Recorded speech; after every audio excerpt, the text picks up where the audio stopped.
अमिताभ बच्चन की पोती Aaradhya Bachchan Delhi high court के पास पहुंची हैं और उन्होंने बहुत सारे यूट्यूब चैनल्स पर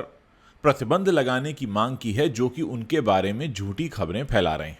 दोस्तों, ये खबर आपने पढ़ी होगी। आज इस वीडियो में हम आपको डिटेल में समझाने की कोशिश करेंगे कि पूरा मामला है क्या। देखिए, 2022 और 23 का मामला है। इस दौरान आराध्या बच्चन को लेकर तमाम तरह की गलत खबरें और ऐसी बातें जो नहीं कही जानी चाहिए, जो नहीं कही जा सकती,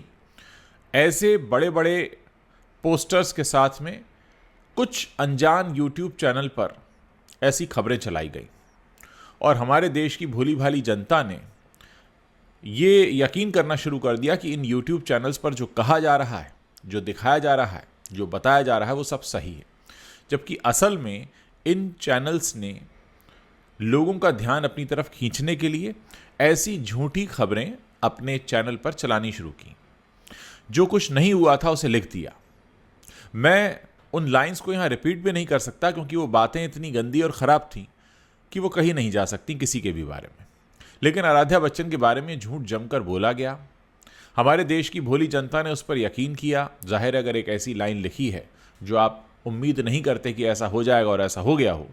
खासकर आराध्या बच्चन के स्वास्थ्य को लेकर, तो आप उस पर क्लिक करेंगे कि भाई देखें क्या बात है, और अंदर कुछ झूठ सच उसमें रखा गया होता था।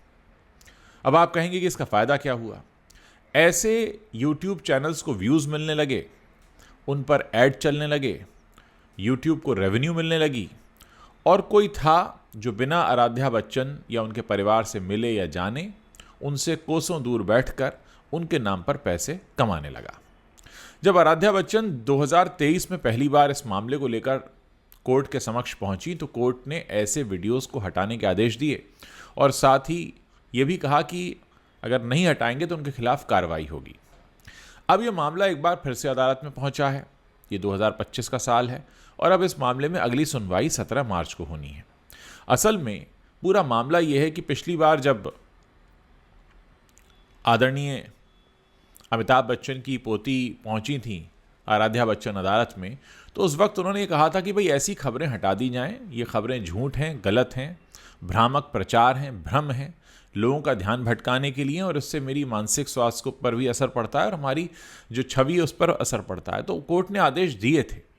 लेकिन अभी भी ऐसे कई सारे वीडियोज़ हैं जो नहीं हटाए गए और ना ही इन चैनल्स को चलाने वाले लोग सामने आए, क्योंकि ऐसे चैनल अक्सर गुमनाम लोग चलाया करते हैं। जाहिर है, जब आप झूठ चला रहे हैं, जब आप किसी शख्स का नाम लेकर उसकी झूठी बीमारी की खबर फैला रहे हैं, तो आप अपना नाम या पता या शक्ल नहीं दिखा सकते, क्योंकि आपको पहले से ही पता है कि आप झूठ बोल रहे हैं। और अगर आपके पास इसका सबूत होता तो आप सामने आकर अपना नाम बताते हैं।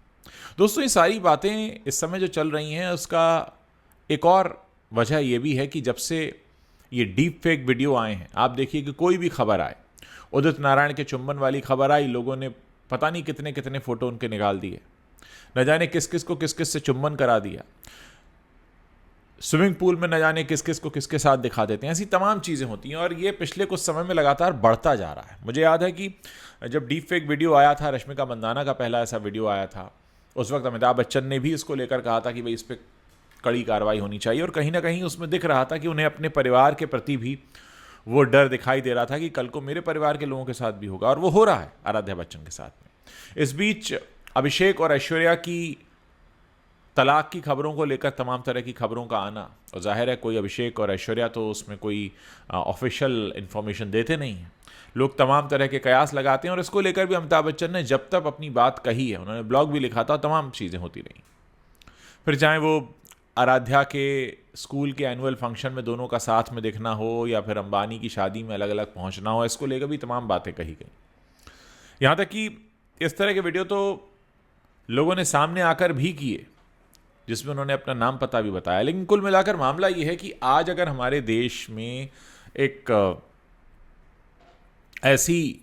बच्ची है 14 साल की, मैं बात कर रहा हूँ आराध्या बच्चन की, आराध्या का जन्म 2011 में हुआ है, अभी 2025 चल रहा है, करीब 14 साल की हैं वो।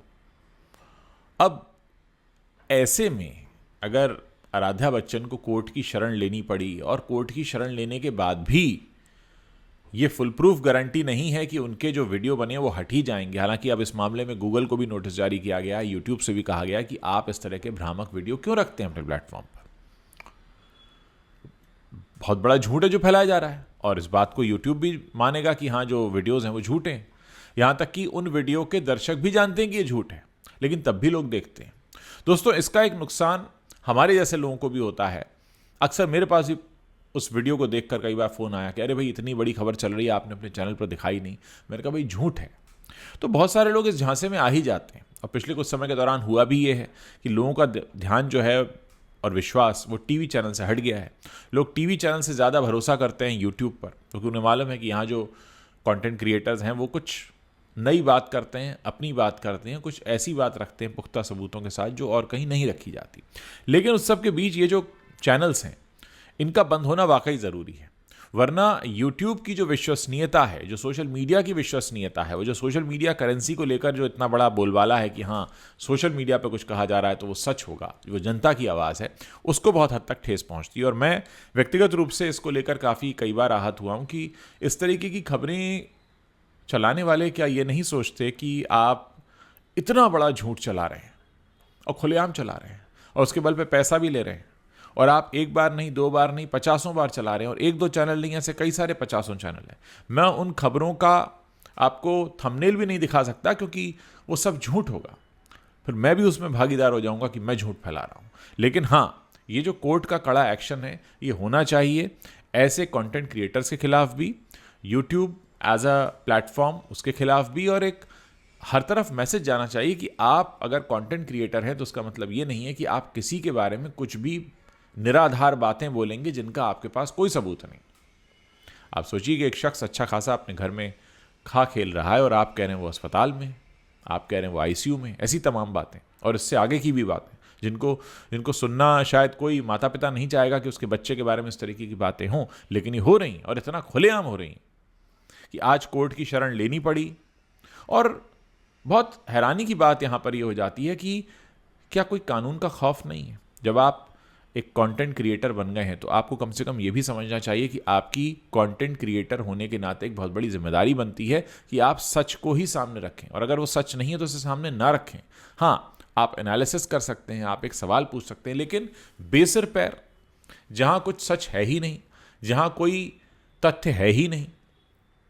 मतलब एक शख्स अच्छा खासा अपने घर में बैठा और आपने कह दिया कि वो आईसीयू में है, आपने कह दिया कि वो तो अंतिम अवस्था में पहुंच गया। आप ऐसा कैसे कर सकते हैं? किस आधार पर? और सिर्फ पैसा कमाने के लिए आपकी विश्वसनीयता क्या रहेगी? ये तमाम बातें दोस्तों, दर्शकों के तौर पर भी आप भी इस पर अपनी प्रतिक्रिया दे सकते हैं, और मैं चाहूंगा कि ऐसी खबरों के बारे में जो झूठी होती हैं, सिर्फ पैसा कमाने के लिए फैलाई जाती हैं, जिनका कोई आधार नहीं होता, जिन पर वो संबंधित सेलिब्रिटी भी कहता है कि भैया ये तो कुछ भी नहीं हुआ ऐसा, आप क्या बोल रहे हैं, क्या फैला रहे हैं, और कोई आपके पास ना आधार है, ना तथ्य है, ना फोटो है, ना वीडियो है, कुछ भी नहीं है,